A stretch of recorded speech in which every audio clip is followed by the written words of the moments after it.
بسم الله الرحمن الرحیم. راځو ریفرنسز ته او نن مو کار کوو کیپشن باندې.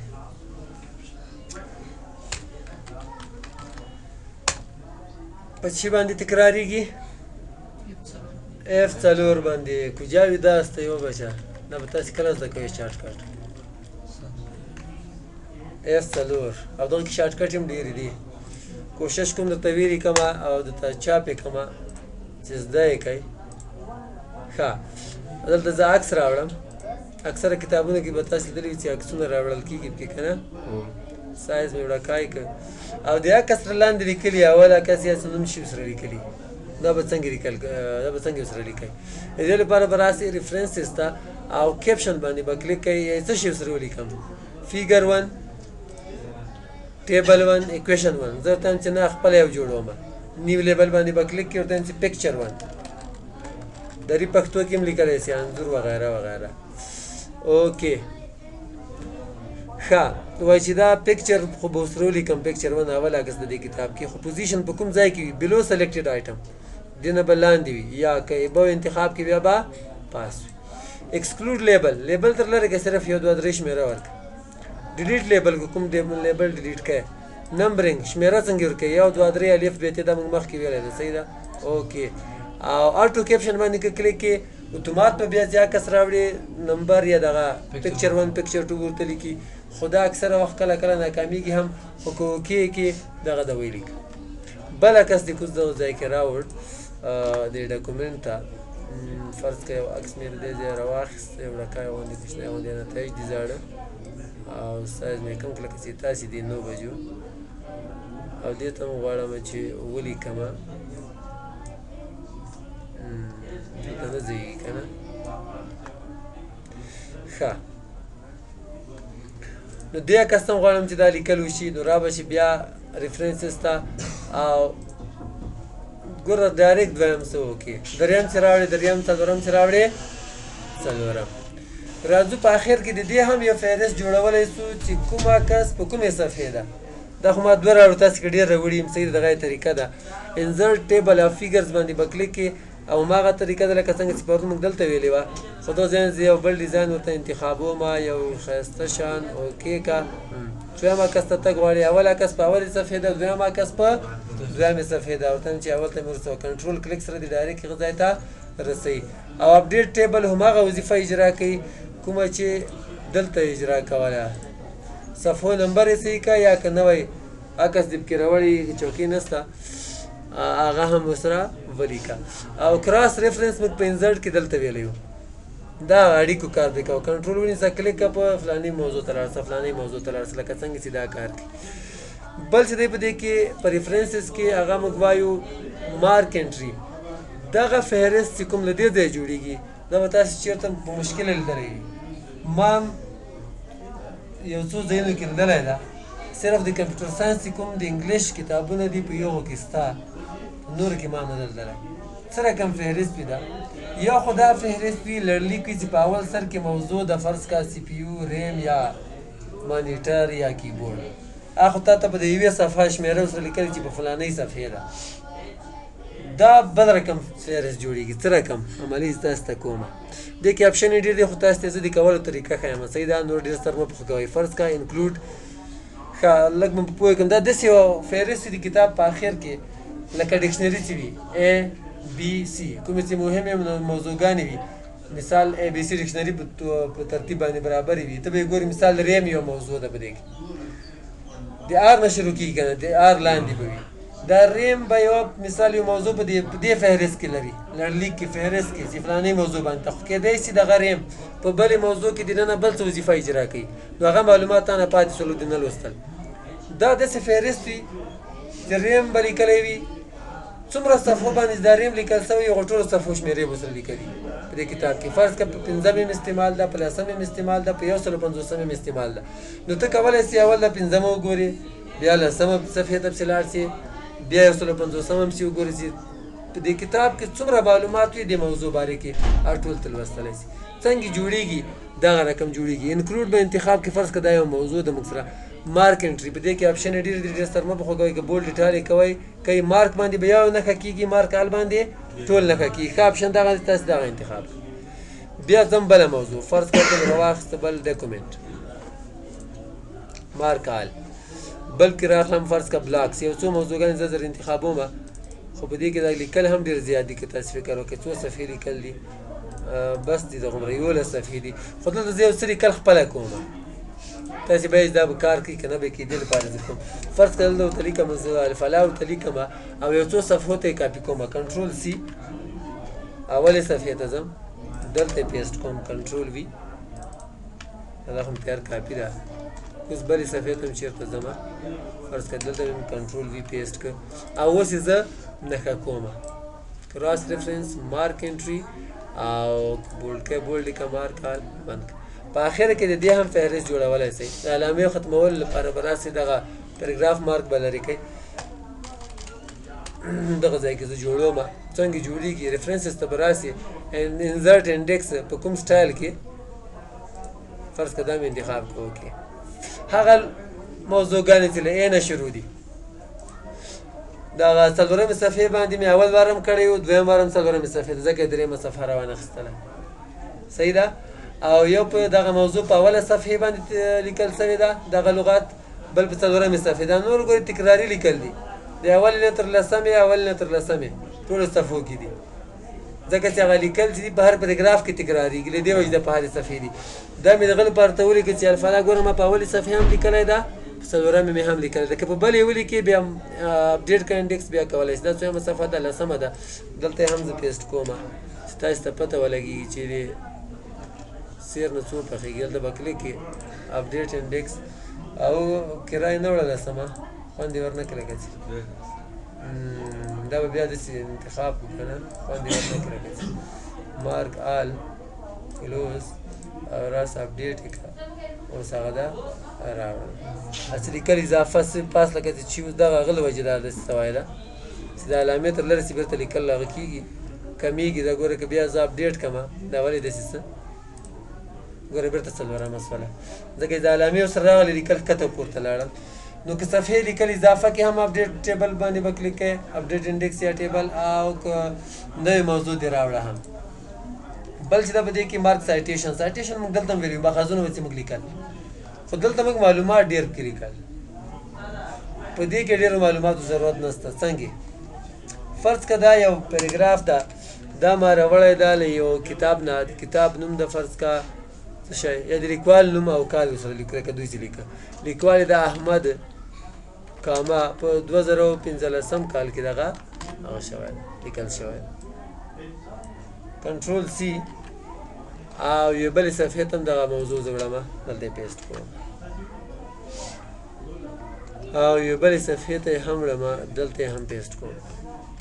او دلته انتخابومه ورته مې دا نښه که دغه رقم لکه څنګه چې موږ دغه باندې کار وکړو مارک سایټیشن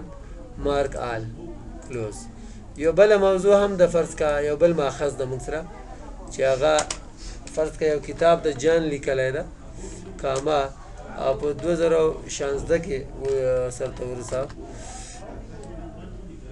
دا مې انتخاب کړ کنټرول سی یو دغه صفحه ده یو فرض کا په دې صفحې ده او بل ماخذ په دې صفحې راخیستل شوی ده بس دا به مې انتخاب کې او له دې ځای به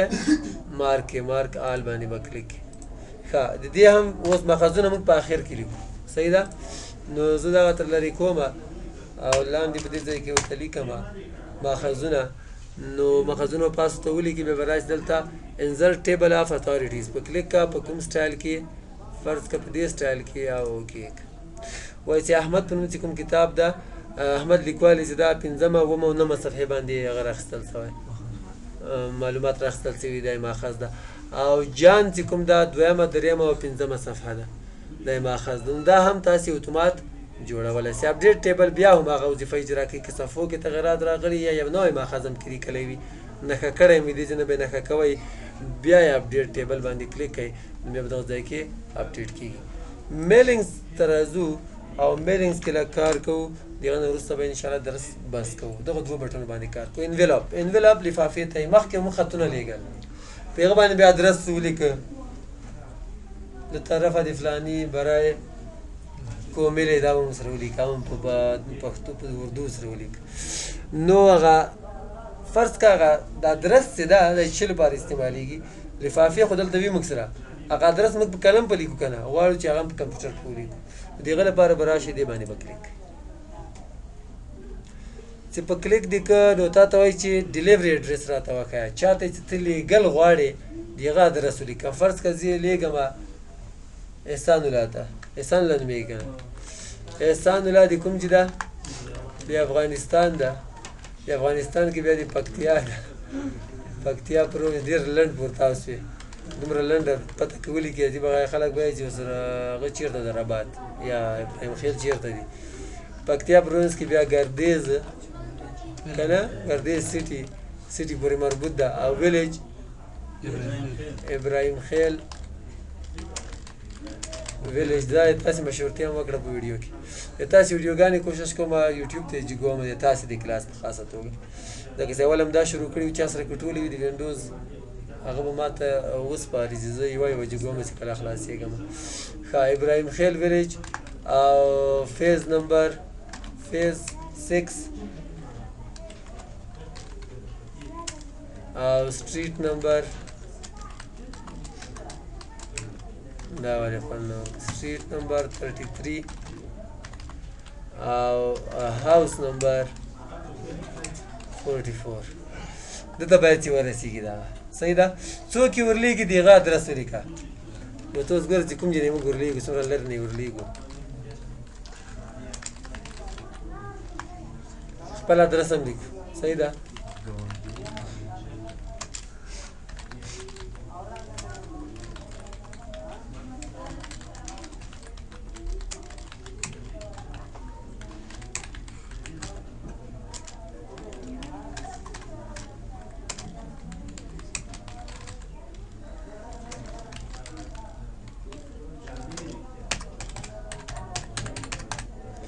ډېر مې وکړه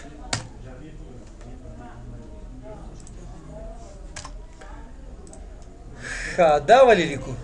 دا څوک چې ورلیږي دا ولې خپل ادرس لیکي موږ او تاسې به نه لیکو که نه که تاسې فکر وکړو خو د دې فایدې شته دوه فایدې دي یوه فایده یې دغه ده که چېرته احسان الله موږ ته بېرته جواب رالیږي په کومه پته به یې رالیږي په دغه پته به یې رالیږي دویم پوستخانې والا که چېرته دی پیدا نه که کور یې بدل کړي کرایي کور کې اوسېده بېرته یې پوستخانې والا درته راوړي چې یاره دغه کس موږ پیدا نه کړي پوستخانې سیسټم چې ده دلته خو خیر دلته هم شته خو په اروپا او نورو هېوادونو کې ډېر خوندور ده یو ورځ په اخبار کې راغله موږ په پوهنتون کې وو دغه خبر په اخبار کې راغلی وو یو هغه څه ورته یو مجنون خپلې لیلا ته یو خط لیږلی و پوستخانې باندې لندن کې وخته که کوم ځای کې وه هغه خط د پوستخانې والا نه ګډوډ سوی و چېرته څه په صندوق کې داسې کونج ته وغورځي چېرته 50 کاله پس دغه هغه صفایي سوی وه خط راوتلی و لیږلی و هغه ښځه چې وه په هغه ځای کې وه زړه سوې وه هغې ته خط رسېدلی و نو خبر مې سره پوستخانې هغه پورې درته ویلې چې هلته مثال یو شی ورکېږي نو خامخا رسېږي که ونه رسېږي بېرته درته راځي دا بیا د خبر اخبار کې راغلی و که نه ډېر داسې حیرانکن اخبار و ډېر وخت پس رسېدلی نو دغه رقم دغه ادرس چې دې لپاره خلک په لیکي که هغه ته ونه رسېده بېرته تا ته رسېږي ښه بلکې دا ته چاپ کول نه غواړې په اومیټیکه دلته تاسې ګورئ ورته دغه ځای کې دا چاپ کېږي به دا تر لرې شي بټن یې ډېر دي کې خو راځو هغه ته بیا راتاویږو یو وارې ګورو اډ ټو ډاکومنټ یس یا وارې باید سیم هم سي وګورئ لفافې شکل یې اختیار کړه او خط به دې دلته ولیکې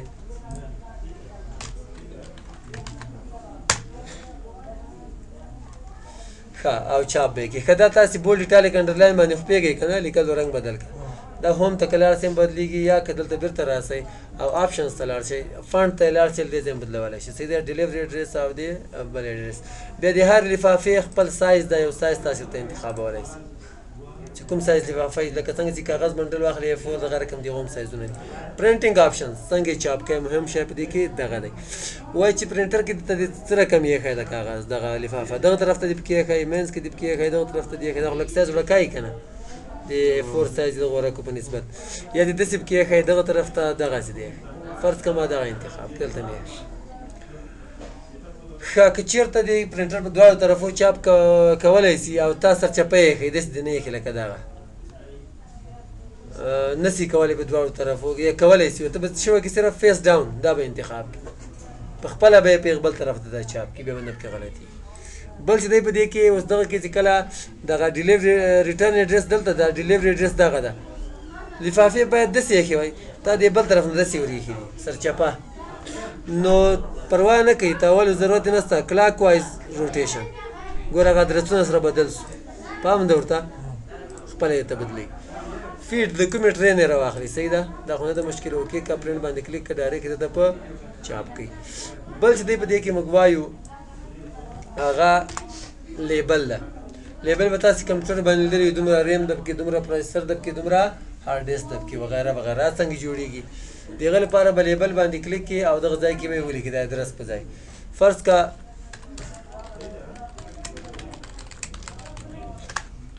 او دغه ځای کې دې ورته ولیکي مثال دی کې پروسیسر څومره ده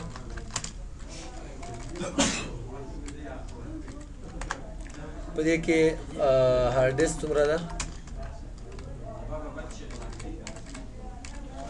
او په دې کې ریم څومره مهم شیان دغه دي پکې دا دې ولیکل نور دې کې لیکل هم پابندي نشته لاندې دې ادرس هم ولیکل خپل چار شي زه به صرف شمېره ولیکم فل پیج اف د سیم لیبل پر ټولې صفحې کې به یو لیبل چاپ کېږي دا ښه طریقه نه ده صحیح ده یا دا ځکه روز اینډ کالم ته انتخاب کا خوند نه ورکوي لکه چې دغه ځای نه زیاتېږي بېرته دغه که ته انتخاب کړې او آپشنز ته راسې دغه ځای کې آپشن د 30 پر پیج په یوې صفحې باندې 10 په یوې صفحې باندې 10 دغه کې فرق څه ده د یو پلنوالی زیات دی بل جګوالی د دې جګوالی زیات ده پلنوالی کم درته چې دا صحیح ده اوکې که نیو ډاکومنټ کې دا راخلاص که وګوره خو اصل کې تاسې که د لیبل یې لیدلی ډېر ډیزایندار وي ډېر ښکلی ډیزاین لري هغه کاغذ ډیزاین لري صحیح ده کاغذ رنګوي نو تاسې که څه ډیزاین ورکوئ داسې هم ورکولی شئ شیډینګ ورکوئ ورکې که نور خو هسې هم صحیح څه په دې ځای باندې چې کټ کوئ نو سریښدار کاغذ وي سریښ لري نو بس بیا به ذاتي په سریښ کولی شئ لیکل پکې کولی شئ خو لږ څه نور تغیرات هم موږ تاسې پکې کولی شو هغه څه شی دي هغه که موږ آپشنز ته لاړ شو څه رقم پرنټر باندې چاپ کوئ کنټینیوس فیډ پرنټر که پیج پرنټر پرنټر یې به دوه ډوله دي په غټه کې څنګه یو داسې دي لکه د غاټې غاټې لکه هېڅ په چاپ کېږي دومره دومره لکه د پردې هغه چې کاغذ رول لري کنټینیوس فیډ پرنټر یې هغه ته وایي او رولې نه کاغذ داسې راخلاصېږي او چاپ کېږي بل دا پیج پرنټر دی لکه موږ او تاسې چاپ کوو صفحه صفحه صرف چاپ کوي نو څه رقم پرنټر باندې ته چاپ کوي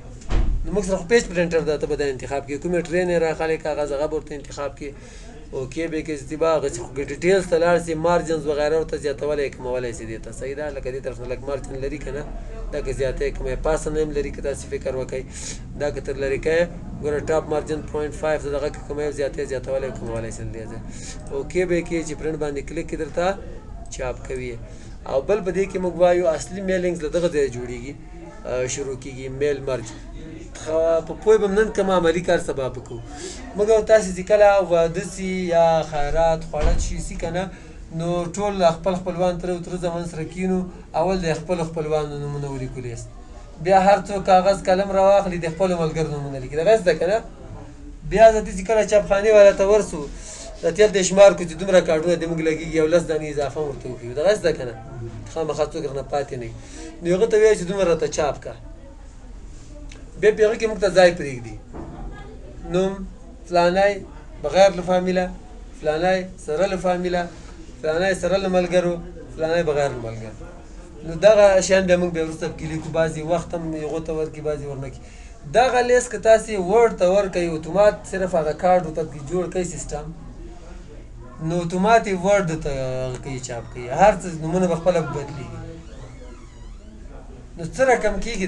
دا به انشاءالله بیا سبا احسان الله